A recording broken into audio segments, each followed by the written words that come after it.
SER Podcast. Estás escuchando el abierto de Hoy por Hoy. Cada día analizamos las noticias más relevantes de la actualidad, las claves políticas, económicas y sociales, con las voces de los protagonistas y los distintos puntos de vista de nuestros tertulianos.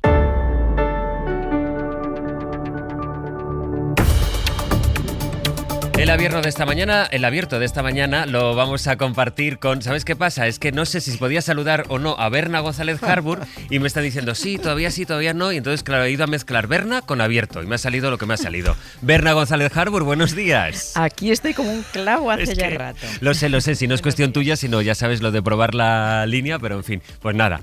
Efectivamente, como han podido comprobar, la línea está aprobada y Berna suena como un cañón. Carlos Sánchez, buenos días. ¿Qué tal? Aquí estoy cerquita. Efectivamente, tú, menos mal que tú sí que estás a mi vera. Y Carmen Lumbierres, hola Carmen, bienvenida. Hola, muy buenos días a todos. Pues con ellos, con Berna, con Carlos y con Carmen, vamos a ir empezando este abierto de esta mañana de viernes, 22 de agosto, en la que estamos aquí en España muy pendientes, como todos estos días, de la situación de los incendios, que ya, como les estamos contando desde primera hora, parece que va mejorando poco a poco, muy poco a poco, y eso no resta ni un ápice a la gravedad de lo que tenemos todavía en marcha. La Unidad Militar de Emergencias, de hecho, que llega a desplegarse por muchísimos puntos, está ahora mismo desplegada en 8 incendios, en los peores. Iremos actualizando sobre todo en el boletín de noticias de las 9 y también iremos con el análisis político, después de que el coordinador, el vicesecretario del Partido Popular, Elías Bendodo, llamara pirómana a la directora general de la Guardia Civil. Pero antes, ya decíamos a las 7 de la mañana que al riesgo de que pueda aparecer una información que es siempre la misma o incluso de cansar,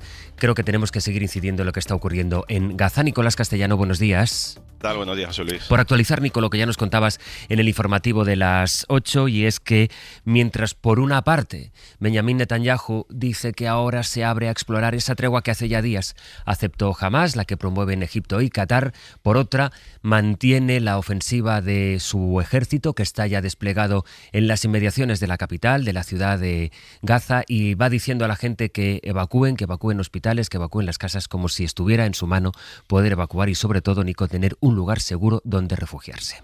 Sí, en 27 segundos es capaz de ordenar una cosa y la contraria. Así Netanyahu se ha despachado en las últimas horas, sigue asesinando civiles y dando órdenes claras al jefe del Estado Mayor de que tiene toda su aprobación, dice, para que ocupe la ciudad de Gaza, pero en lo que parece una maniobra más cosmética que realmente diplomática, ordena retomar de inmediato, ha dicho literalmente retomar las negociaciones, pero ni siquiera nombra a los mediadores, a Qatar y a Egipto, que tampoco informan de momento a esta hora de la mañana de la llegada de ninguna delegación israelí para sentarse a negociar realmente la que sería la tercera tregua desde el 7 de octubre, si es que se llega a fraguar.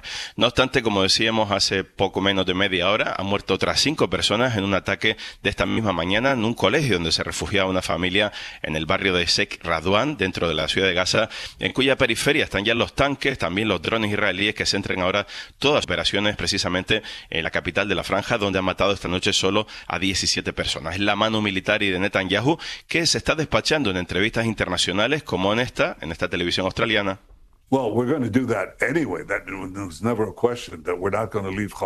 Vamos a hacerlo de todos modos. Nunca ha habido duda. No vamos a dejar a Hamás allí. El presidente Trump lo expresó perfectamente. Hamás tiene que desaparecer de la franja de Gaza. No podemos permitir que sigan allí. Sería como haber dejado que las SS se quedaran en Berlín. ¿Qué haces? ¿Limpias la mayor parte de Alemania y dejas a los jerarcas nazis allí? Por supuesto que no. En esta entrevista usaba esta comparación con los nazis y con las SS para justificar que seguirá con sus operaciones militares, dice, a pesar de que haya una tregua, algo bastante contradictorio, al menos difícil de explicar. También ha acusado a todos los que denuncian que está matando de hambre a la población gazatí, de que todos estamos mintiendo, incluido Naciones Unidas, que ha recordado en las últimas horas que 1 de cada 3 niños en Gaza padece ya desnutrición y que esta causa, la desnutrición del hambre, ha matado ya más de 270 personas. En Londres está nuestro corresponsal Lucas Font. Hola Lucas, buenos días. Hola Sastre, buenos días. Por un informe, Lucas, que conocimos ayer porque lo publicaron varios medios de Palestina, también de Israel, y allí en Londres lo publicó la cabecera del Guardian. Es un informe de la inteligencia militar israelí, por tanto un informe interno, que constata que más del 80% de la población que ha sido asesinada en estos últimos meses en Gaza por parte de Israel eran, Lucas, población civil. Sí, según los documentos del ejército israelí obtenidos por el Guardian y por esas dos publicaciones que citabas, hasta mayo de este año la cifra de combatientes muertos o probablemente muertos de Hamás y de la Yihad Islámica Palestina ascendió a 8.900. Si comparamos esta cifra con el número total de muertos que había entonces, de 53.000, nos sale que tan solo 1 de cada 6 muertos en Gaza eran miembros de alguna de las dos milicias, o dicho de otra forma, casi 5 de cada 6 asesinados en la franja son civiles. Esto supone una de las ratios más altas en conflictos de las últimas décadas, solo por detrás del genocidio en Ruanda y de episodios sangrientos dentro de otras guerras, como el asedio ruso sobre la ciudad ucraniana de Mariupol o la masacre de Srebrenica durante la guerra de Bosnia. Tanto el ejército de Israel como los representantes de su gobierno han ido cambiando de forma aleatoria la cifra de milicianos asesinados desde que comenzó el conflicto.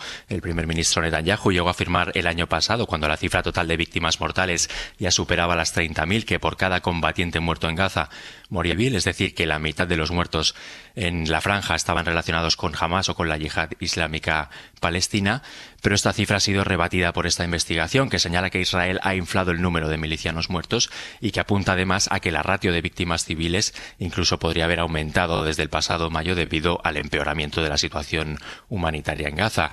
El ejército de Israel ha asegurado que las cifras publicadas por el Guardian son incorrectas, aunque no ha especificado cuáles exactamente, y a pesar de que no las había desmentido inicialmente, pero sí ha reconocido que existe la base de datos citada en esta investigación, una base de datos que fuentes de inteligencia aseguran que se ha utilizado como la única fuente fiable de información por parte de Israel desde que comenzó el conflicto. Claro, dice el ejército de Israel, esos datos que da el Guardian son incorrectos. ¿Incorrectos qué quiere decir? Que son demasiados, ese 83%, o que incluso se queda corto, ese 83%. ¿Y en base a qué hacen esa base de datos? ¿Y cómo se justifica una operación que, de acuerdo con datos de tu propia inteligencia militar, que tú dices que no son verdaderos, pero no dices cuál es el dato que tú tienes, es una operación que ha acabado con 5 de cada 6 de las víctimas son personas civiles? Bueno, pues así estamos en este momento. Lucas, gracias. A vosotros. Nicolás, vuelvo contigo en la medida en que se pueda producir alguna novedad, sobre todo en torno a la ciudad de Gaza y a la situación en la que están allí, sobreviviendo como pueden con lo que tienen, cerca de 1 millón de personas. Hasta luego, Nico. Hasta luego.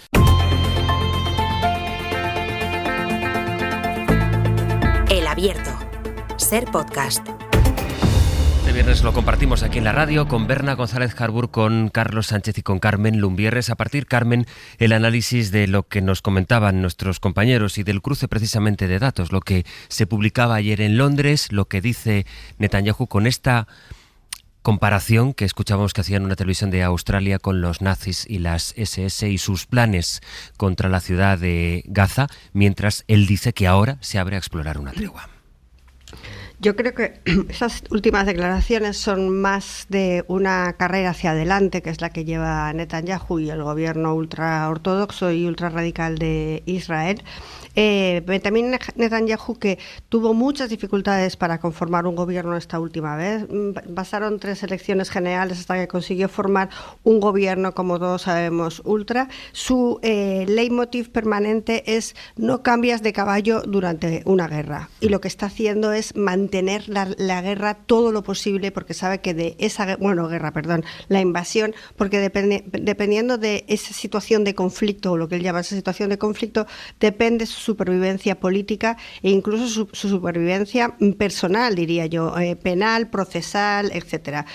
Para él, vivir en una crisis permanente, que es lo que le favorece, y como ha sabido defenderse durante todos estos años, casi presidente ininterrumpido desde el 2009 hasta el 2025, ha sido aguantar, utilizando el conflicto, el enemigo exterior, el miedo, la dureza política y la dureza militar contra los enemigos, y el fallo de seguridad que ocurrió con Hamás en 2023 echó abajo todo este discurso de: yo soy el más duro, por lo tanto soy el más seguro para la población y conmigo vais a estar seguros contra los atentados islámicos, ¿no? Yo creo que eso fue el crash que utilizó para intentar hacer un gobierno de unidad, que no era un gobierno de unidad, sino un gobierno de seguir manteniéndose a él.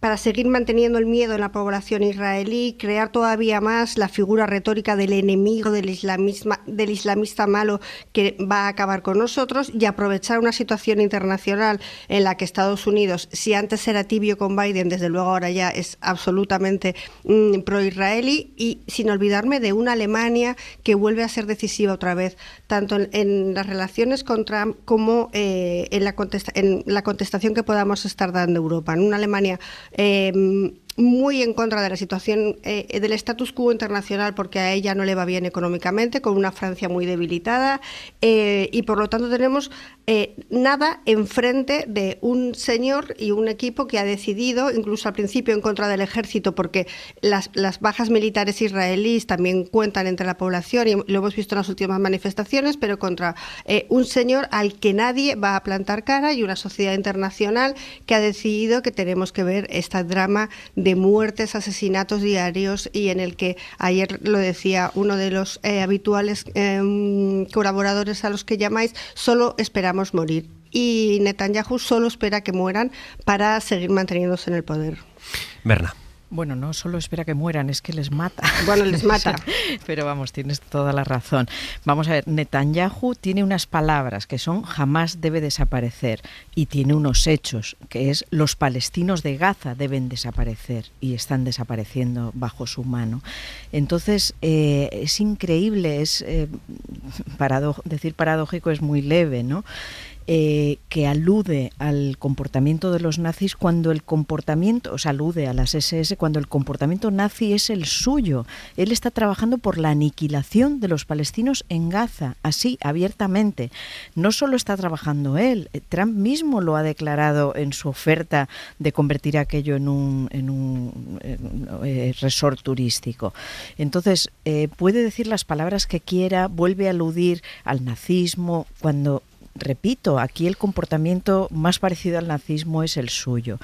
Estoy de acuerdo con Carmen en que es Alemania ahora la única en la que podemos tener esperanza, y no tengo mucha, mi optimismo es cero en este sentido, porque si Alemania demostrara en esta situación el prodigio que ha llevado a cabo con Zelensky la semana pasada con la cuestión de la cumbre, o sea, tras la cumbre de Alaska, podríamos empezar a aislar a Netanyahu. Es decir, ahí Alemania ha tomado el liderazgo para defender a Zelensky, le han acompañado hasta la misma Casa Blanca para que el logro Trump no le mordiera como hizo hace unos meses en el propio despacho Oval. Si hiciera algo parecido, si levantara la voz, podríamos empezar a hablar del aislamiento. Ya ha tomado una decisión que es no venderle más armas, no facilitarle más armas si son para la toma de esa ciudad de Gaza que ya están acorralando. Pero no es suficiente, hay que ser mucho más activos, y desde luego lo hemos dicho y lo volveré a decir, la historia nos pasará la cuenta, la factura de todo lo que estamos contemplando y dejando hacer con la impotencia o sin hacer nada frente a esta barbarie. Carlos. Bueno, creo que lo que Netanyahu llama la guerra contra Hamás no es más que una gran coartada. Es decir, yo creo que lo que hay detrás, y eso se ha demostrado con los hechos últimamente en las últimas semanas, lo que está pasando en Cisjordania, lo que hay detrás es crear un gran Israel, y ahí sobran los palestinos. Es decir, los atentados de Hamás fueron una auténtica barbaridad, y fue la oportunidad que cogió Netanyahu y su gobierno de extrema derecha, sobre todo la más radical, la más fundamentalista de los hebreos, para hacer posible lo que es un sueño de muchos israelíes hace mucho tiempo, es expulsar a los palestinos de una región, en crear un gran Israel en el que no estén ya los palestinos. Y lo que ha ocurrido en los últimos días, anunciando que van a volver a poner asentamientos muy importantes que han estado paralizados por la comunidad internacional durante los últimos 20 años, significa eso. Es decir, Gaza ya ha dejado de existir, ya prácticamente, porque está tomado por Israel. Cisjordania la van a partir en dos y van a hacer inviable la creación de un Estado palestino. Cuando cuando no hay posibilidad de crear un Estado palestino, simplemente se disolverá la OLP, se disolverá Hamas, y al final el objetivo estratégico a más medio y largo plazo es quedarse Israel con toda la zona. Estamos aquí ante un movimiento que podemos, Netanyahu lo identifica con Hamas, porque le interesa desde el punto de vista táctico, pero desde el punto de vista estratégico lo que estamos ante una reestructuración de todo un territorio, de todo el área de Oriente Medio apoyado por Estados Unidos. Es decir, la salida de Rusia de Siria fue llamativo porque significa una nueva correlación de fuerzas en la zona. Una vez que Trump ha aislado a Irán después de los incidentes que hubo hace algunos meses con los bombardeos en las centrales nucleares que están poniendo adelante Teherán, es decir, significa que hay una nueva reorganización de la zona. Y la reorganización de la zona, insisto, pasa por expulsar a los palestinos poco a poco de una manera paciente, y jamás simplemente es la coartada para ese proyecto que va mucho más allá que una guerra contra el terrorismo. Dejadme que incorpore un fragmento de un artículo que hoy publica el diario El País. Es escrito por la novelista Iris Leal, novelista y columnista política del diario israelí Haaretz, y dice: soy la segunda generación de una familia superviviente del Holocausto. Mi padre nunca hablaba de sus experiencias. Pudimos reconstruir los fragmentos de su infancia a partir de las historias que nos contó mi abuelo.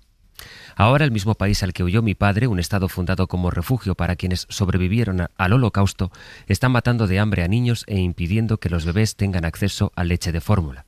Sus soldados disparan contra las multitudes hambrientas que se amontonan alrededor de los camiones de ayuda para hacerlos retroceder. Si alguien me hubiera dicho cuando se fundó este país que llegaría un día en que un gobierno odioso encabezado por Netanyahu iba a imponer deliberadamente el hambre en Gaza, me habría parecido inimaginable. Aunque me lo hubieran dicho en hebreo, me habría parecido una lengua extranjera. Los campos de concentración, el asesinato en masa, la destrucción sistemática de infraestructuras, el hambre como herramienta, la aniquilación de familias enteras, creía que estos eran unos horrores que solo existían en el vocabulario histórico alemán.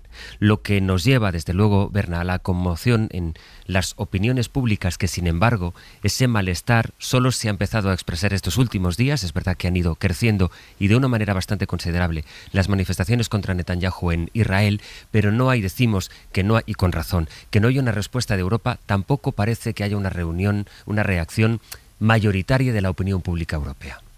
Sí, me parece muy interesante lo que has leído, y es básico que ellos mismos empiecen a hablar de campos de concentración, de genocidio. Esta escritora, hemos visto varias organizaciones que lo han hecho, han utilizado esa palabra, genocidio, y ahí ya Netanyahu no puede acusarles de antisemita. Nos acusa a todos los medios, a todos los periodistas, a todas las figuras internacionales que tienen alguna crítica contra Israel, y sobre todo si mencionamos la cuestión nazi, como acabamos de hacer y ahora también, nos acusan de antisemitismo. Bien, es extraordinario que desde Israel su propia gente empiece a hablar y empiece a encontrar esos paralelismos indudables con los campos de concentración. O sea, estas imágenes que vemos de niños hambrientos son las imágenes de los campos de concentración, de los libros de Primo Levi y de tanta literatura y tantas imágenes que hemos visto de aquello que no pensábamos que volviéramos a repetir en nuestro mundo occidental. Y sin embargo Israel, que es el representante de Occidente, digamos, como democracia, como fundación de Estado a partir de las normativas de la ONU, etcétera, etcétera, resulta que es el que está enarbolando y encabezando estas matanzas que se asemejan a aquellas que creíamos que no se podían repetir y para las cuales se armó toda una legislación internacional que impidiera que se produjeran. Perdona que me estoy extendiendo, pero es que me enciendo con esto, porque precisamente Israel solo ha tomado de esa legislación internacional que iba a impedir nuevos genocidios, nuevos holocaustos, etcétera, solo ha tomado aquello que le convenía, que es la creación del Estado de Israel. Y a partir de ahí niega la posibilidad del resto, como por ejemplo la convivencia en dos estados, bueno, montones de resoluciones que se han ido violando y sobre los que se asienta, por ejemplo, estas nuevas colonias que Carlos Sánchez ha mencionado y que son tan importantes. Entonces, que desde ahí surjan voces, fundamental, voces de organizaciones, de escritores, desde los propios soldados. El propio jefe del Estado Mayor ha estado hablando en contra de esta toma de la ciudad de Gaza. Que Europa esté callada, una vergüenza que, como digo, nos pasará factura. Ya os digo que tengo cero optimismo, pero este nuevo, o sea, Merz es un líder que está empezando, el nuevo canciller alemán.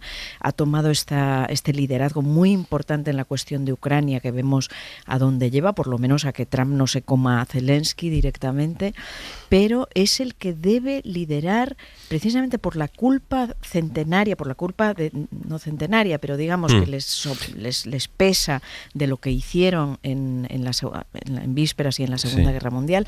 Por eso mismo son los que deben enarbolar el liderazgo europeo para parar esto. Es mi pequeña llamita de esperanza, ¿no? Una frase más, mira, Carlos, de este artículo dice: aunque el Holocausto fue un acontecimiento singular en la historia de la humanidad, es posible cruzar la línea que separa a la víctima del verdugo. Muy bueno. Y eso que no hay periodistas occidentales allí que estén fiscalizando lo que está pasando dentro, que decir, sabemos, no les dejan una pasar. Pequeña parte no lo dejan pasar, es decir, un país que dice que es una democracia. Y a los periodistas no que hay los matan.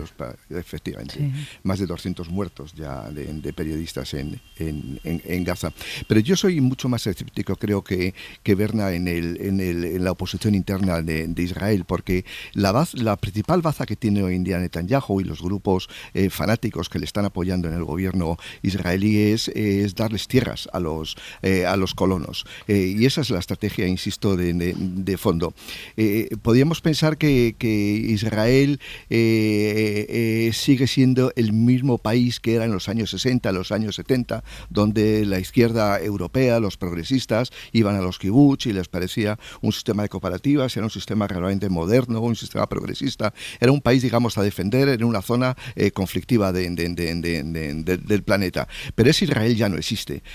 Ha habido un cambio sociológico, un cambio poblacional extraordinario, y los nuevos inmigrantes que llegan a Israel no tienen ya ningún interés, digamos, en apoyar, por supuesto, al Partido Laborista o al Partido Progresista. Lo que buscan son tierras, y lo que les está ofreciendo Netanyahu para continuar con para que le sigan apoyando son tierras, y por eso se continúa el conflicto, simplemente por eso. Es decir, yo creo que tenemos todavía una visión de ese Israel progresista de Simón Pérez, de los años 60, de los años 70, que era un país, digamos, muy absolutamente respetable en términos democráticos en una zona conflictiva, insisto. Pero yo creo que ese Israel ya ha desaparecido. El nuevo Israel simplemente es conquista de la tierra, es una especie de conquista del oeste de Estados Unidos del siglo XIX. Hay que buscar tierras para hacer el gran Israel, y eso pasa por destruir a los palestinos y insisto, y jamás es la coartada. Carmen.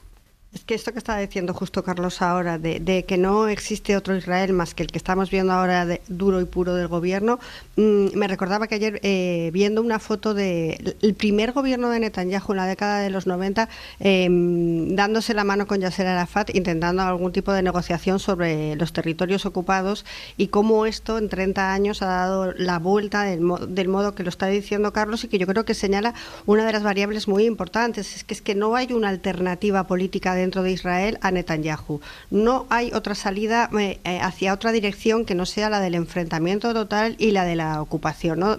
Por supuesto, ya no ni en un nivel como el del laborismo de Simón Pérez, pero ni siquiera dentro de un nivel de moderación.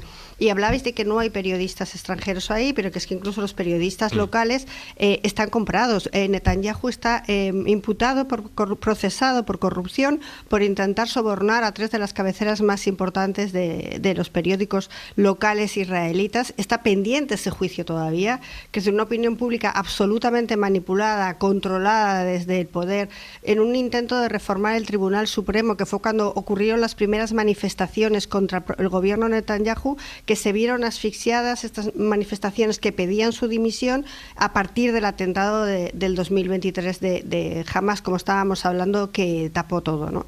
Y que aprovechó, como volví a decir antes, para tener un único modelo de Israel, un único modelo de expansionismo y un único modelo de dominio territorial, ante lo que a mí me sorprende muchísimo, aunque creo que lo ha explicado muy bien también Carlos, que es la parálisis de los estados árabes, ¿no? Que se cuenta con los estados árabes no como para reaccionar, porque Irán desde luego está neutralizado, pero sí para colocar a los palestinos a los que sobrevivan, que vamos a expulsar según el plan de Trump y del propio Netanyahu, y que vamos a llevar a otra tierra que será de los suyos, porque aquí también entra mucho este discurso antimusulmán que recorre el mundo, que lo recorre desde el atentado de las Torres Gemelas, y que yo creo que aquí también pesa para ver por qué la reacción internacional, la de a pie de calle, la de nosotros, es tan leve frente a otros conflictos, ¿no? Que hay un discurso que no solo lo aupa la ultraderecha del riesgo de los musulmanes, y la unión durante mucho tiempo de lo que tenía que ver con la política musulmana con el terrorismo. Y creo que durante 30 años este discurso internacional ha hecho mella en todas las sociedades, incluso en los más jóvenes que tienen poca idea de lo que ha ocurrido en esta zona durante estos años, y hacen más difícil las movilizaciones porque inmediatamente después te acusan de terrorista, ¿no? Estamos en la polarización o terrorista o antisemita, y creo que eso dificulta que los ciudadanos salgamos a la calle, que por otra parte salimos para bastante pocas cosas que no sea lo que nos afecte a nuestro interior de nuestro país.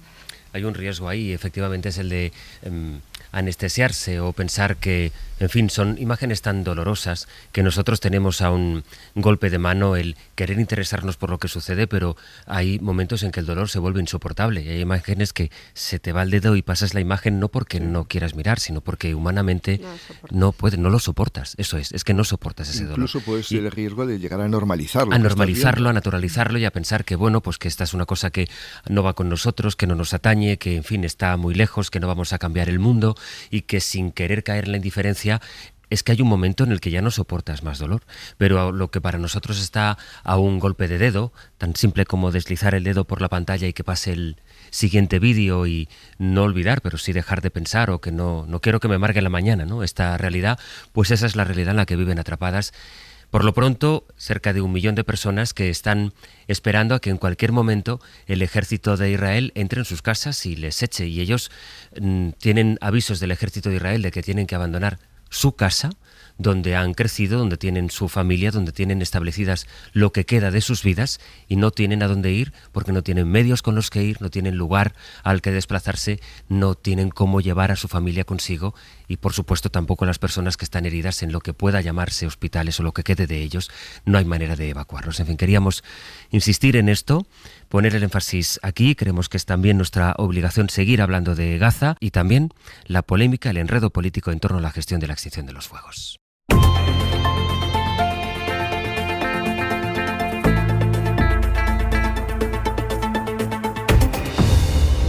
Comentando ya la actualidad política nacional, que pasa por esas declaraciones de Elías Bendodo en respuesta a lo que había dicho antes la directora general de Protección Civil, a Virginia Barcones. David Junquera, buenos días. Hola, buenos días. Vamos a repasar no solo lo que dijo Bendodo ayer, que llamó pirómana a Barcones, sino también las claves y la evolución del discurso del Partido Popular, cuyos presidentes, al frente de la gestión de la emergencia de las 3 comunidades más afectadas, David, pues dijeron al principio que tenían medios suficientes para gestionar la extinción, que luego, después de que Feijóo fuera a un incendio, a un puesto de mando en Castilla y León, se hiciera la foto y cambiara el discurso, pidiera más medios al ejército, el despliegue de hecho del ejército. A partir de ahí, los varones del PP van reconduciendo, piden esos medios, se produce este enfrentamiento, digamos. La directora general de Protección Civil dice que le han pedido imposibles, por ejemplo, en la carta de Mañueco, de la que nosotros informamos, en la que pedía 30 helicópteros, 1.000 soldados, todo esto en la noche del 15 de agosto, y al final ayer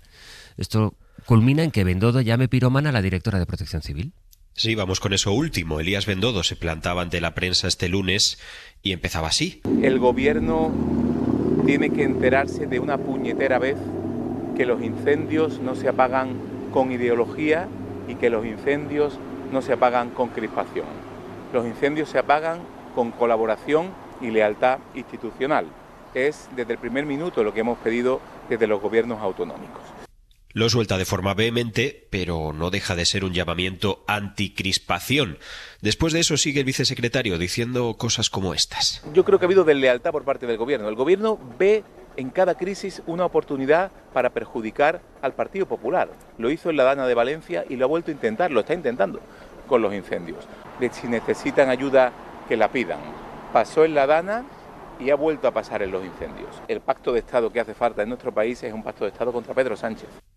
Era el crescendo para que, sin mediar preguntas de los periodistas, Bendodo se refiriera a la directora de Protección Civil, Virginia Barcones, con estas palabras. La directora general de Protección Civil es una pirómana más. Se ha dedicado en sus declaraciones a insultar a los gobiernos autonómicos. Así es imposible dar solución a los problemas. Como digo, no había empezado la ronda de preguntas, así que esto era la locución inicial que Bendodo traía preparada de la sede, lo que lleva a pensar que el calificativo pues no ha sido improvisado. También el presidente Rueda ha cargado contra Barcones, pero de otra forma. Ayer toda una responsable máxima de Protección Civil dijo los disparates que dijo.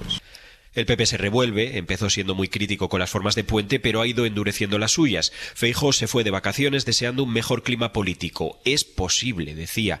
Los incendios han arrasado también con esos buenos deseos. Desde entonces hemos escuchado a los presidentes autonómicos primero decir que tenían los medios suficientes y después hemos oído a Génova acusar al gobierno de escatimar esfuerzos, de aprovecharse de las crisis para hacer mella al PP o de ser incapaz e incompetente. Está por ver que escucharemos la semana que viene cuando Robles, Agesen, Marlaska o Planas comparezcan en el Senado a petición popular. En la cúpula del PP recuerdan que todo esto lo empezó la cruzada tuitera de puro y mojito del ministro de Transportes y sospechan que Moncloa y Ferraz están tratando de aprovechar los incendios ante la inminencia de las elecciones en Castilla y León. Le parece muy mal al Partido Popular los tuits del ministro Óscar Puente. Llaman, por tanto, a no alimentar la crispación y llaman pirómana a la directora general de Protección Civil, cuando en este país había todavía una veintena de grandes incendios activos.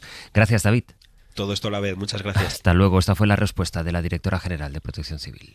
Me parece tan fuerte, tan poco responsable y hasta tan poco ético. A cualquier persona que a lo largo de estos 11 días, y creo que mi estado físico así lo demuestra, ha hecho todo, lo habido y por haber, por ayudar. Por sumar esfuerzos, porque todo funcione bien, llamarle pirómano. De verdad, yo esto ya como una reflexión. ¿Hasta dónde vamos a llegar? Es una pregunta que os quiero hacer a vosotros, ¿hasta dónde vamos a llegar? Pero por incorporar un elemento más que también es político, hemos escuchado a Rueda, que por cierto también ayer dio explicaciones de esa información que esta semana les contamos en la SER, nuestros compañeros de la cadena SER en Galicia, de la retirada de unos bomberos en plena ola de incendios, aunque luego la Xunta rectificó. Y eso, Íñigo Gaínzo, Santiago, hola de nuevo. Buenas, Astre. Eso, Íñigo, mientras ayer ya se producían algunas protestas contra precisamente la gestión de la Xunta. Sí, las primeras manifestaciones que hemos tenido aquí en Galicia. Empezamos por eso, por lo de Rueda, lo tuvimos a tiro en Quiroga porque es una de las zonas afectadas, estuvo de visita y ayer le pudimos preguntar por qué habían ordenado la retirada de medios mientras seguían pidiendo al gobierno central un mayor despliegue, por qué después de que desvelásemos esta información, primero se dijo que ya no eran necesarios por el perfil y poco después los volvió a desplegar. Alfonso Rueda dijo que eran cuestiones técnicas. Son decisiones técnicas y por lo tanto los técnicos lo han hecho muy bien hasta ahora. Lo que ha habido es más necesidad de efectivos, pero la dirección técnica donde estaban en cada momento a ellos correspondió. Este es un ejemplo. Y desde luego nosotros nos vamos a meter en eso y ojalá lo sigan haciendo así. Bueno, Rueda que se lavaba las manos en esta cuestión, decisión que generó revuelo, una gota más en el malestar que llevó a miles de manifestantes a las calles de 30 localidades. Primera manifestación, insisto, desde que comenzó la oleada, que reclamaron la dimisión del presidente y que exigen un nuevo modelo forestal en Galicia en el que se apueste por especies autóctonas. O cuidado do monte por parte da Xunta de Galicia non existe. Medios estáse pedindo ao Estado cando aquí hai case 200 prazas que non se cubren. Queren seguir plantando eucaliptos e dotando ao noso país de especies que vaya a arder. Además del cambio radical de las políticas de prevención, piden que haya más ambición en políticas de prevención en limpieza de montes y unas mejores condiciones para los bomberos y brigadas que se dedican a cuidarlos durante el año. Íñigo, gracias. Hasta luego. Explicado, por tanto, esto que completa el mapa de las reacciones políticas, también con algunas manifestaciones en las calles, en Galicia, y también estos últimos días las hemos ido viendo en algunos municipios de Castilla y León. Carlos, se preguntaba la directora de Protección Civil, después de que Bendodo la llamara pirómana, ¿hasta dónde vamos a llegar? Pues espero que lleguemos ya, que esto se acabe, porque realmente no tiene ningún sentido, pero obviamente soy bastante escéptico. Me parece que la política se ha convertido, o por parte de algunos políticos se ha convertido en un disparate, y ese es el mejor ejemplo. La creación de cortinas de humo es un clásico en comunicación política. Es decir, aquí de lo que se trata es que no hablemos de las causas del incendio, que luego podemos hablar sobre si se están funcionando bien los sistemas de extinción de incendios, que ese es un tema evidentemente muy importante y lo más prioritario y lo más urgente. Pero el tema fundamental es las causas del incendio. ¿Por qué han ocurrido tantos incendios en 3 provincias españolas fundamentalmente?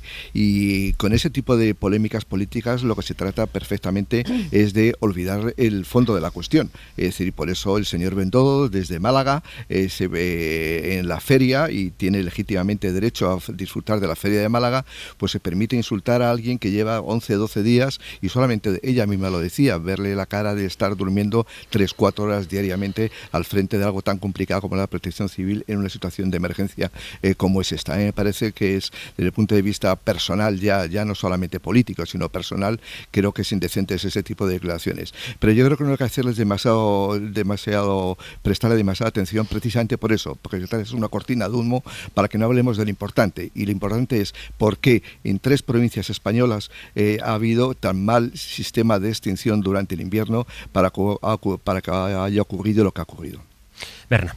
Sí, no de extinción, ya entiendo lo que quieres decir, sino de prevención, ¿no? Si se hubiera desbrozado los montes, etcétera, etcétera, pues no los tendrían que desbrozar la noche en que las llamas están acechando esos pueblos y renunciando a desalojarse como ha hecho población de forma a veces irresponsable pero comprensible, ¿no?, para defender sus propios pueblos. Bueno, vamos a ver, el Partido Popular exige lealtad institucional mientras a la vez muestra deslealtad institucional, es muy evidente, ¿no?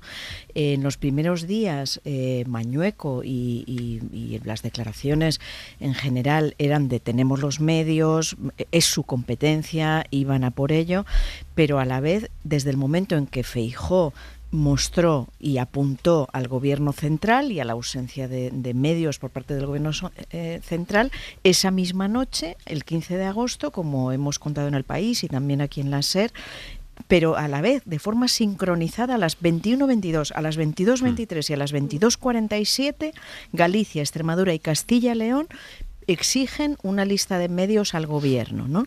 Fantástico, que se exijan. Alguna era la lista de los Reyes Magos, ¿no?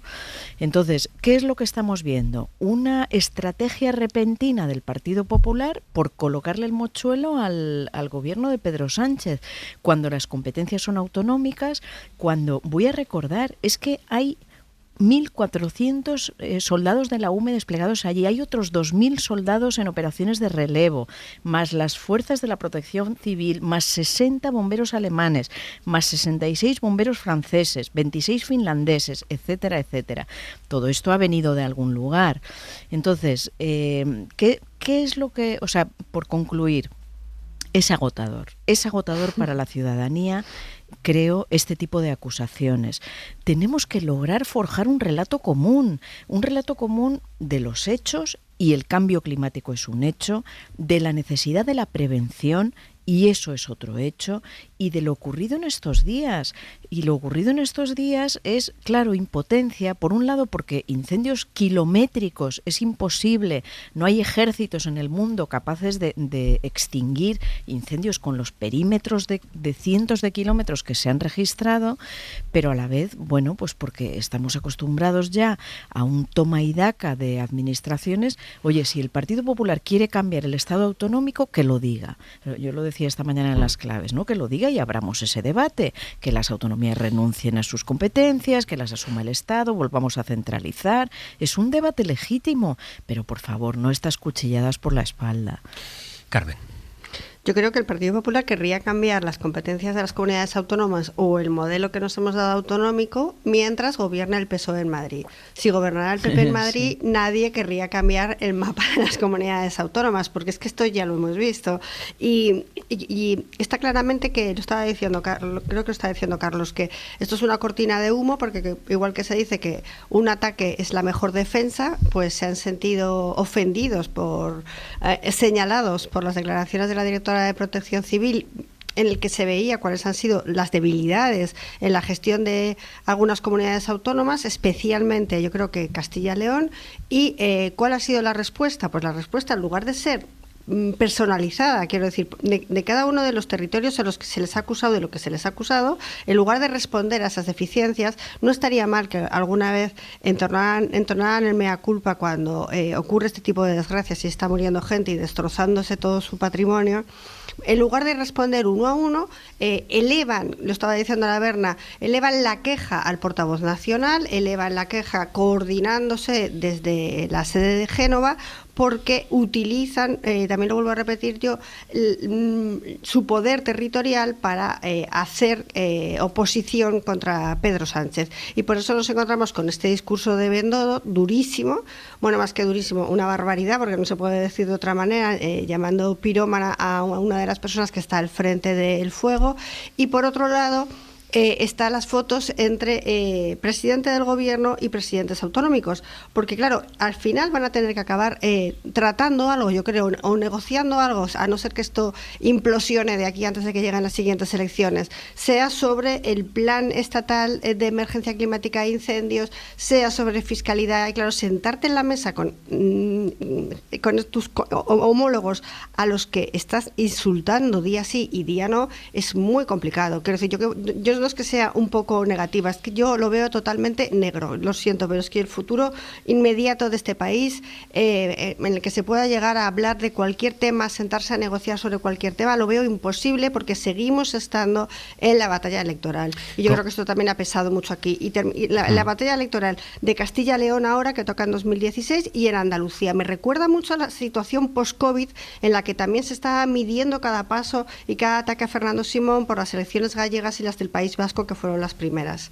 ¿Cómo esto se traduce en el escenario político, en el debate político? Y luego hay otra pregunta también: ¿cuáles son las pesquisas con todo lo que estamos viviendo, con esta oleada de incendios, que hoy parece que la cosa está un poco mejor, pero que está en un nivel todavía de emergencia absoluta? ¿Cuáles son las acciones que puede hacer la justicia? ¿Cómo investiga la Guardia Civil? ¿Qué tiene que hacer? ¿Qué puede hacer? ¿Qué está en manos de la Fiscalía hacer? Fernando Benítez es fiscal delegado de Medio Ambiente en la provincia de Málaga. Señor Benítez, ¿qué tal? Buenos días. Hola, buenos días. Acudimos a usted esta mañana porque es una de las principales autoridades que hay en este momento en la Fiscalía y especializada además en posibles delitos contra el medio ambiente. Y estamos, señor Benítez, en una situación excepcional en nuestro país. Teníamos noticia el otro día de que la Fiscalía de Medio Ambiente ha pedido al Seprona que empiece a revisar si los ayuntamientos tenían o no tenían esos protocolos, esos planes de prevención de incendios. Por aquí quiero empezar, si le parece, fiscal. ¿En qué medida esto significa que hay un trabajo sobre el que estaban advertidas las administraciones y no se había hecho en la prevención de los incendios?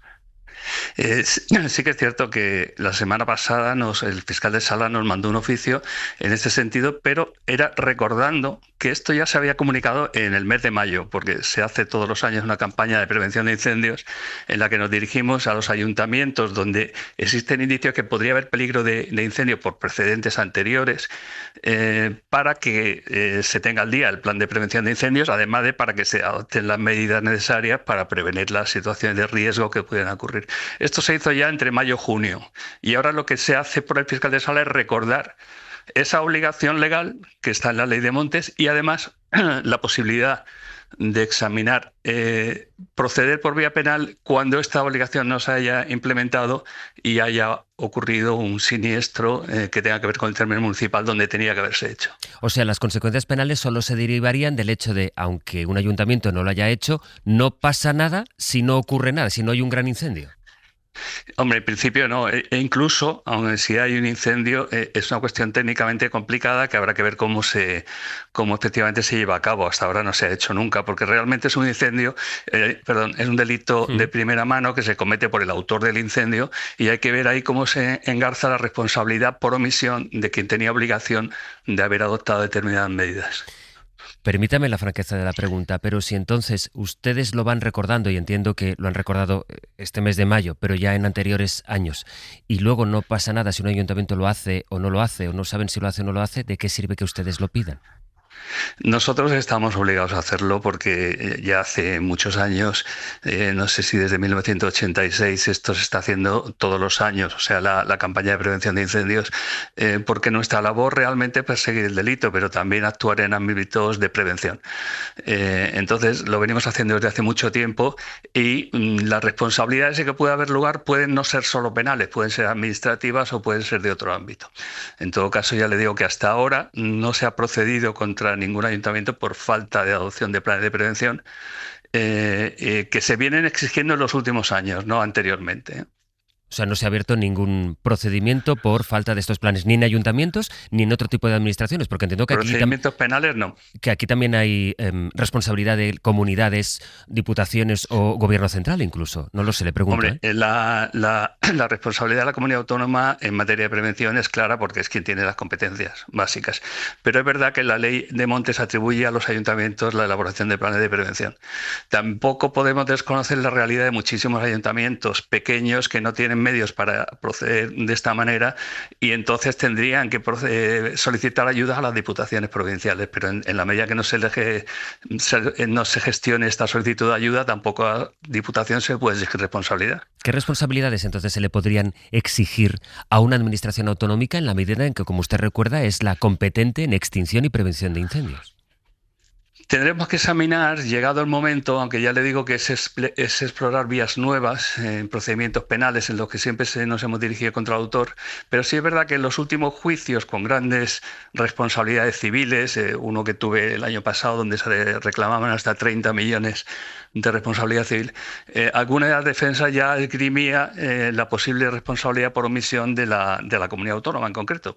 Y tendremos que explorar, yo creo probablemente que tenga más incidencia sobre la responsabilidad civil, sobre la obligación de indemnizar a los perjudicados. Más civil que penal, pero sí que podría, por tanto, cuando dice tendremos que profundizar, es que es una vía en la que puede abrirse las fiscalías de medio ambiente e ir explorando esta vía de en qué medida son responsables o tienen que asumir responsabilidad civil por una posible omisión las comunidades autónomas.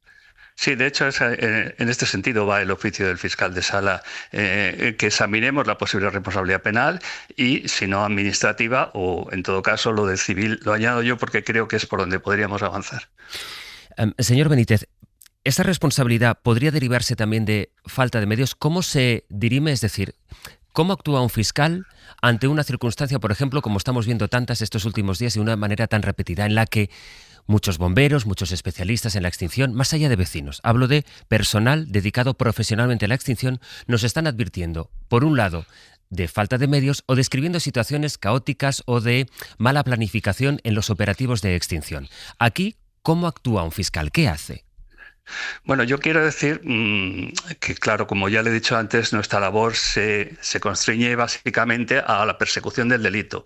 Y todas estas cuestiones guardan relación con los hechos, con el desastre que supone un incendio forestal, pero la mayoría de ellas quedan fuera de nuestro ámbito de actuación. Sí le digo que, desde mi punto de vista personal, y llevo muchos años estudiando el tema, es cierto que se advierte una cierta descoordinación en materia de extinción, es cierto que parece demencial el sistema de contratación de bomberos, sobre todo por una temporada muy corta, y luego despedirlos cuando sabemos que los incendios se prolongan fuera del ámbito veraniego. De hecho, aquí en la provincia de Málaga hemos tenido los peores incendios en época invernal, otoño-invierno. Es cierto que me llama mucho la atención y me parece escandaloso que haya gente jugándose la vida por 1.300 euros para saber que luego en octubre van a estar sin trabajo. Todo eso me parece lamentable. Pero donde tenemos que incidir fundamentalmente es en la falta de prevención y de gestión de montes, gestión forestal y de prevención, porque está demostrado que el gasto que se hace en prevención ahorra 1 euro de cada empleado en prevención, ahorra 3 euros en extinción. Creo que realmente, a la vista de la catástrofe que está sucediendo, mi impresión es que no estamos dimensionando realmente el peligro al que nos estamos enfrentando. Que año tras año las circunstancias se van agravando, no solo contra el fuego, también contra el agua, catástrofes naturales en general. Y creo que no estamos dimensionando realmente el peligro al que nos estamos enfrentando, que se viene advirtiendo por meteorólogos, que se viene advirtiendo por científicos y por ingenieros de montes. Y que a pesar de todo, llegado el momento, lo fiamos todo a la suerte, ya que podamos escapar con menos perjuicio del que se puede haber producido. Y este año no está siendo así. Este año se han dado las condiciones perfectas para que la catástrofe sea descomunal. Claro, más allá de las responsabilidades penales o civiles, por lo que yo le pueda preguntar a usted en calidad de fiscal, precisamente por esa condición, usted es un gran especialista en los posibles delitos, en todo tipo de catástrofes medioambientales. Me habla de los sistemas de contratación que son demenciales, que es un escándalo las condiciones, pero lo que usted, entiendo, me está queriendo decir es que usted, que esto es su día a día, no le sorprende en absoluto que este verano nos hayamos enfrentado a esto que nos estamos enfrentando ahora. Pues mire, no me sorprende porque todos sabíamos que esto podía ocurrir. De hecho, era comentario generalizado. Todos los que nos dedicamos al medio ambiente, y ya no le hablo desde la Fiscalía, le hablo de agentes de medio ambiente, de Seprona, y por supuesto los habría en los pueblos, ingenieros de montes. Todos sabíamos que este año podía ser dramático. Las lluvias de primavera fueron excesivas con respecto a lo que suele ser habitual. Cayó muchísima agua y luego dejó de llover y ha hecho un calor desacostumbrado. Yo estuve hace poco en Casares, en el término municipal de Casares, con los agentes de medio ambiente para una cuestión que me habían citado, y la maleza que había entre la arboleda llegaba al 1,90 m. Es que yo soy alto y me arañé la frente. Y está absolutamente seca. Es pasto de las llamas en cuanto caiga cualquier chispa, por cualquier motivo que sea que caiga la chispa. Y aquello, una vez que se incendie, lo difícil va a ser controlarlo, como está pasando por otras zonas de España. Afortunadamente en Málaga este año estamos escapando bastante bien. Fiscal, ¿cómo investigan ustedes sobre el origen de los incendios y cómo? Porque, claro, buena parte de los fuegos tienen la mano del hombre detrás, ¿no? Hay negligencias, hay accidentes, hay incendios intencionales. ¿Cuál es el origen de un incendio cuando se dice que está la mano del hombre detrás? Sí, eso conviene aclararlo, conviene dejarlo muy claro, porque se está hablando desde el ámbito político de que la mayoría de los incendios son provocados. Hay que no confundir los términos. Se utilizan estadísticas del MITECO y efectivamente la mayoría de los incendios son provocados, pero quiere decir provocados por la mano del hombre, no quiere decir intencionados. Y tenemos que distinguir, y desde el ámbito penal, desde la Fiscalía, se hacen estadísticas todos los años. Nosotros como juristas tenemos que ser muy rigurosos y referirnos a hechos probados en sentencia firme. Nosotros, entre los incendios provocados, que son de los que nos ocupamos, vemos que cerca del 70%, 68% en estadística de la memoria de la Fiscalía General del Estado son imprudentes, son por imprudencia, porque quemas agrícolas sin controlar, por chispas en tareas en zona forestal no autorizadas en zona de alto riesgo, en momentos de alto riesgo, muchísimas, incluso por falta de mantenimiento de los tendidos eléctricos. Todo eso da lugar a incendios que en muchos casos llegan a ser muy importantes. Y luego están los intencionados, que son los que realmente el autor tiene intención de quemar el monte. Esos son alrededor, según la estadística de la Fiscalía, del 28%. Aproximadamente 28%. Ahora, dentro de los intencionados también tenemos que, a su vez, que distinguir entre los pirómanos, que son gente que padece un trastorno mental relacionado con el fuego, y los verdaderamente incendiarios, que los hacen por motivaciones muy diversas, que tienen que ver con algo que no es reconducible a un tipo, es por venganzas personales, por cuestión de... Intereses económicos, por ejemplo. Intereses económicos, peleas entre agricultores y ganaderos o cazadores incluso. Es una etiología muy diversa que no se puede reconducir a una única categoría. Y eso serían dentro de ese 30%. Es decir, de los provocados, el 30% serían intencionados, y hay que distinguir entre pirómanos e incendiarios, entiendo. Sí. Los pirómanos son casi excepcionales, aunque se habla en general, porque se utiliza el término con muy poca precisión. Los pirómanos son sujetos que, en relación con la proporción total de incendios, son casi anecdóticos. Pero es verdad que son muy peligrosos porque no son controlables. Lo que más hay son incendiarios, digamos. Incendiarios. Y el problema con los incendiarios es que cuando se pega fuego al monte, es uno de los delitos, yo siempre digo, más difíciles de descubrir, de los más fáciles de quedar impune, porque adopta precauciones para no ser descubierto. Y el monte es algo que no tiene normas de vigilancia, porque se comete en horas nocturnas, se comete en zonas alejadas, y cuando se descubre la llama se está a muchos kilómetros del lugar. Y ahora, a partir de ahí, tienes que tirar de indicios de que alguien se lo haya encontrado, de que haya unas sospechas, en fin. La investigación es muy complicada, y muchos de ellos sacamos por no descubrir. O sea que muchos de los que incendian nuestros montes quedan impunes. Sí, no cabe duda de que dentro de ese pequeño porcentaje que son los incendios intencionados, hay muchos que no llegamos a descubrir. ¿Y qué se hace contra eso? ahí no podemos hacer nada. Por eso tenemos que asumir como una realidad cierta de nuestra sociedad los incendios forestales. Siempre han existido y siempre van a existir. Tenemos que asumir que existen. Y es obligación de la Administración evitar que sus consecuencias sean catastróficas como está siendo ahora. Entonces, la labor de la Administración es prevenir y gestionar. Y desde luego, si se da el incendio, extinguir a la mayor velocidad posible y de la forma más coordinada posible. Pero frente a la realidad de los incendios, poco se puede hacer, desde luego no elevar las penas. Las penas son más que suficientes las que hay en el Código Penal, y además está demostrado que la elevación de las penas, que ya se hizo en 2015 por el Partido Popular con mayoría absoluta, no ha servido para nada. ¿Cuánto es la pena de prisión y cuánto es el cumplimiento fiscal? Cuando una persona es condenada por haber provocado de forma intencionada un incendio, ¿cumple toda la pena y qué penas son esas? A ver, las penas son muy diversas según el supuesto, porque también los incendios son muy diversos en extensión, en naturaleza, en forma de comisión. Las penas pueden llegar hasta 20 años de prisión si se comete con peligro o para la vida o la integridad física de las personas. Si es el incendio, digamos, básico, el que no tiene esas características, se dan 1 a 5 años de prisión.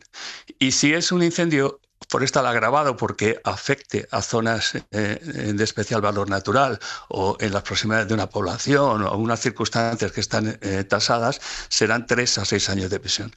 En cuanto al cumplimiento de las penas, se somete a las reglas generales de cumplimiento de pena del Código Penal, no tiene ninguna excepción, y ya sabemos que en nuestro país las penas están orientadas a la reinserción social porque lo dice la Constitución. Entonces, sigue el tracto de cumplimiento normal, llegado el tercer grado tendrá cumplidas, creo que son 2/3 partes de la condena, ya tendrá derecho a acceder a permisos y todo esto. Una última pregunta, fiscal, y apelando de nuevo a su experiencia, porque hemos oído hablar de tramas incendiarias, de estos pirómanos que ahora usted nos acaba de explicar, de matizar cuál es el término incendiario, es de hecho el término, pero por su experiencia diría que podríamos estar asistiendo, por lo que hemos visto en Zamora, en León, en Galicia, a una actividad incendiaria organizada, o en todo caso, ¿eso cómo puede llegar a saberse?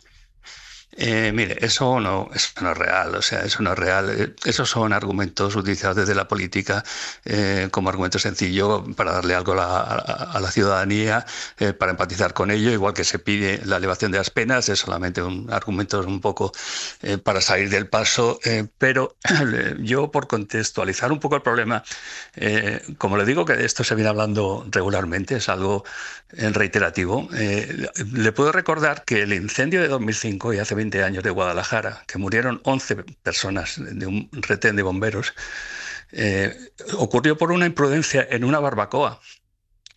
Que el incendio de la Sierra de la Culebra de 2022, creo que fue, que ardieron 33.000 hectáreas y murieron 4 personas, se produjo por un rayo.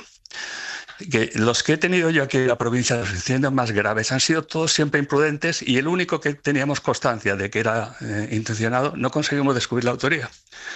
En consecuencia, en todos estos casos siempre se habló de una posible trama, de que había un terrorismo incendiario. Todo eso no es real, no es real.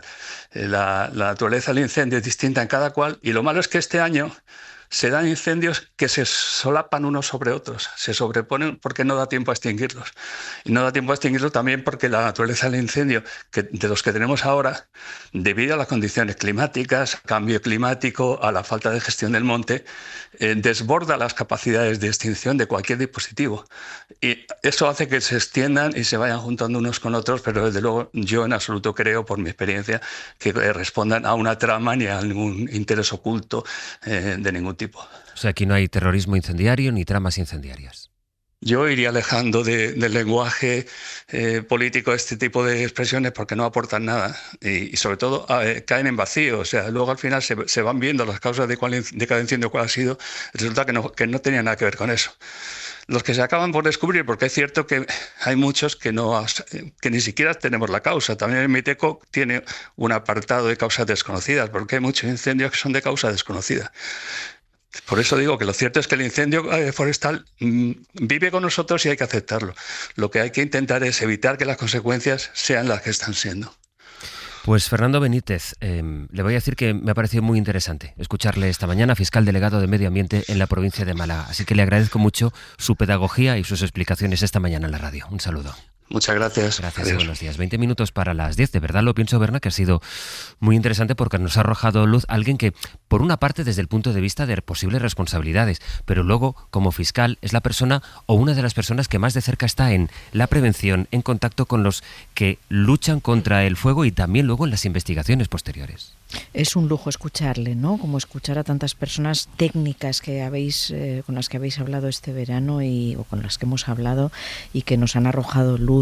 Yo me quedo y me ha parecido increíble lo que ha dicho de que sabíamos que iba a ser un año dramático, ¿no? Es decir, que era un comentario generalizado, ha dicho, que no le ha sorprendido nada, que lo hablaban entre gente competente, ingenieros de montes, aquí y allá, en todas partes. ¿Por qué? Por esa ecuación que hemos analizado mucho de lluvias muy fuertes, sin planes de prevención. Nadie había desbrozado toda esa hojarasca, no hojarasca, sino todas esas plantas que crecieron con las lluvias, y por tanto ha sido una bomba explosiva que muchos ya preveían, ¿no?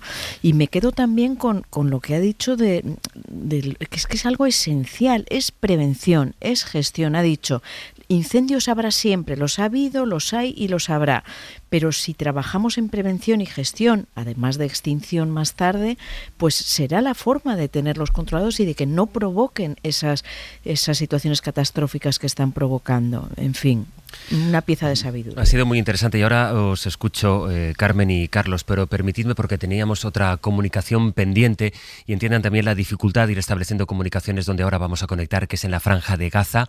Ahí empezábamos el abierto describiendo cuál es la situación en las inmediaciones de la capital y desde dentro de Gaza. Podemos saludar a Esperanza Santos, que es la coordinadora de emergencias allí en la Franja. Ella está en una zona costera al sur de la Franja. Esperanza, buenos días. Hola, buenos días a todos. Quisiera preguntarte para empezar, ¿cómo están cambiando las cosas desde que Israel ha anunciado esta ofensiva en el norte, en la ciudad de Gaza, en la capital? ¿En qué medida, en el punto en el que tú estés, estáis empezando a recibir a personas que, como puedan y con lo que tengan, no tienen más remedio que desplazarse, insisto, si pueden, hacia el sur buscando lugares seguros?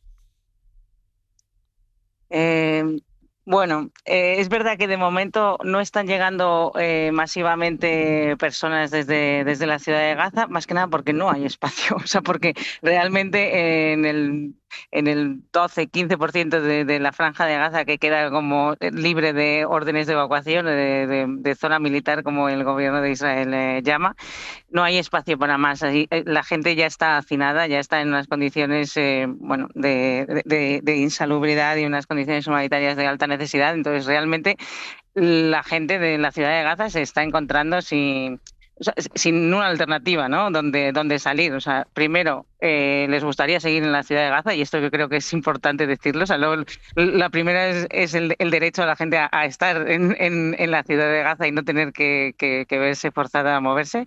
Pero luego también, incluso aunque ellos quisieran moverse, hay mucha dificultad porque no hay un sitio donde moverse. Y realmente sí que desde la última semana, o sea, nunca ha habido un parón, ¿no?, de actividades militares, pero la última semana sí que ya hemos visto que la actividad militar en la ciudad de Gaza está incrementando, están barriendo barrios, barriendo zonas en las que antes sí que vivía gente, y sí que hay desplazamiento de población de momento, sobre todo dentro de la ciudad de Gaza, y intentando irse hacia la costa, ¿no?, en ese lado del norte, y poquito a poco bajando la gente, pero realmente es eso. El problema que tenemos es que no hay donde moverse. Tú coordinas a los cooperantes, a los trabajadores de Médicos Sin Fronteras, tanto los que están en el sur como en el norte. Hemos sabido que el gobierno de Israel ha pedido la evacuación de los hospitales de la capital, pero también que vosotros, que quienes trabajáis en ONGs, os desplacéis. ¿Cómo están los equipos? ¿Qué te dicen los equipos que tenéis allí o en las inmediaciones de la ciudad de Gaza? ¿Qué instrucciones han recibido y qué margen tienen para ponerse ellos a salvo?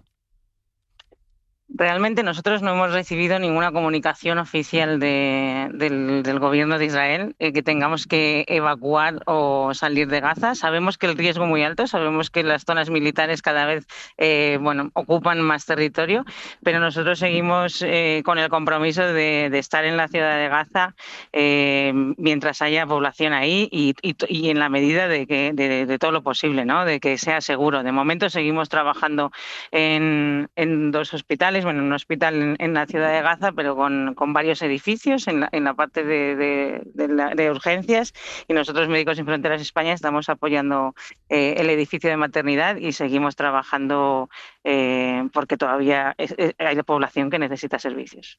¿Trabajáis en maternidad? ¿En qué condiciones están naciendo ahora mismo los niños en Gaza? Bueno, con limitaciones en cuanto a suministros médicos, con limitaciones en cuanto al funcionamiento de los generadores que ayudan a mantener operativos los hospitales, con limitaciones de agua, un poco con todas las limitaciones. Es verdad que al final en los hospitales nosotros y toda la población, ¿no?, intenta mantener al máximo posible las capacidades, pero ha habido muchos hospitales, o sea, quedan muy poquitos hospitales que estén funcionales y ni siquiera están funcionales del todo, ¿no? Vemos los hospitales que quedan funcionales realmente colapsados. Tenemos el hospital de Nasser, por ejemplo, que antes de la guerra tenía capacidad de 320 camas. La semana pasada teníamos más de 1.000 pacientes ahí, ¿no? y el hospital de la maternidad que tenemos en la ciudad de Gaza también. O sea, están completamente desbordados y bueno, es nuestra obligación y nuestro compromiso el mantener las actividades con la mayor calidad y dignidad posible para los pacientes. Ayer hablábamos con un médico de Gaza, el doctor Refat, que nos describía una cosa que tú también has descrito hace un par de minutos. Dices, es que ya no cabe más, es decir, no recibimos mucha gente aquí en el sur porque es que ya no hay sitio para más gente que viven, decías, en unas condiciones insalubres. ¿Me podrías describir, Esperanza, cuáles son esas condiciones en las que sobrevive la gente que está allí al sur, en teoría, en una zona más segura? Sí, cuando tú te mueves por la franja de Gaza, o sea, lo que ves es kilómetros y kilómetros y kilómetros de tiendas, plástico, la gente está viviendo, o sea, hay un mínimo porcentaje de la población que esté viviendo en edificios. O sea, realmente toda esta parte, sobre todo esta parte de Mawas y de Han Yunis, antes del conflicto era zona como que utilizaban para conflicto, o sea, para cultivo, tierras de cultivo, y también la zona donde venía la gente a relajarse, ¿no? Más cerca de la playa y un poco más para, como dijésemos, el fin de semana. Pues toda esta tierra que estaba un poco más desocupada, ahora mismo es que yo creo que si la ves desde el aire no se ve el suelo, o sea, está completamente ocupada por tiendas y bueno, sí, y por por refugios hechos con plástico y con madera. Esperanza, creo que llevas unas semanas en la franja, no sé si unos días, unas semanas. Te quería preguntar... Unas semanas, sí. Unas semanas. Y lo que te has encontrado, si es peor de lo que imaginaba, en fin, qué sensación has tenido al llegar y si hay manera de acostumbrarse a eso que ves cada día. Yo creo que lo que más te impacta y en el día a día y nada más la primera impresión, creo que es un poco esta sensación de hormiguero, ¿no? En un espacio muy reducido, la cantidad de gente, entonces todo el rato ahí, o sea, estás viendo la gente moviéndose, todo pasa en un espacio muy, muy reducido. Entonces esa densidad de población y ver a la gente, pues eso, como decíamos, ¿no?, en condiciones de hacinamiento y un poco la sensación de todos los días, la sensación de supervivencia del día a día es ir a recoger agua, distribuciones de agua, intentar conseguir algo de comida. Todo es difícil, ¿no? O sea, los accesos a servicios esenciales son muy limitados, entonces como que todo cuesta mucho, ¿no? Y yo creo que sí, que esa sensación a lo mejor desde fuera no se percibe tanto como cuando estás aquí, ¿no? Y lo estás sintiendo esa presión. Creo que es un poco lo que las imágenes no te transmiten, ¿no? Pues Esperanza Santos, coordinadora de emergencias en Gaza. Te quiero agradecer que nos hayas atendido, que hayas sacado este rato para atendernos y describirnos lo que puedes comprobar allí sobre el terreno. Un abrazo y mucho ánimo. Muchas gracias a vosotros, que sé que también estáis muy pendientes de Gaza, y un abrazo para todos. Un beso y muchas gracias. 10 minutos para que den las 10 de la mañana. En fin, hay otro asunto que quisiera que por lo menos pudiéramos escuchar en este abierto. Jordi Fábrega, buenos días. Hola, buenos días. Hablemos del otro gran tema, el gran tema económico en la crónica internacional, que son los aranceles, después de aquella foto, aquel acuerdo que firmaron Donald Trump en su campo de golf en Escocia con Ursula von der Leyen. Bueno, aquello fue la foto, pero faltaba materializarlo, sustanciarlo en un texto que parece ya va avanzando para intentar bajar a un 15% el arancel de los coches, porque yo creo, Jordi, el gran tema, ahora tú me lo vas a explicar, el gran tema está en los automóviles, que ahora tienen un arancel del 27% y aquí se trata de ponerlos en el 15%, ¿no?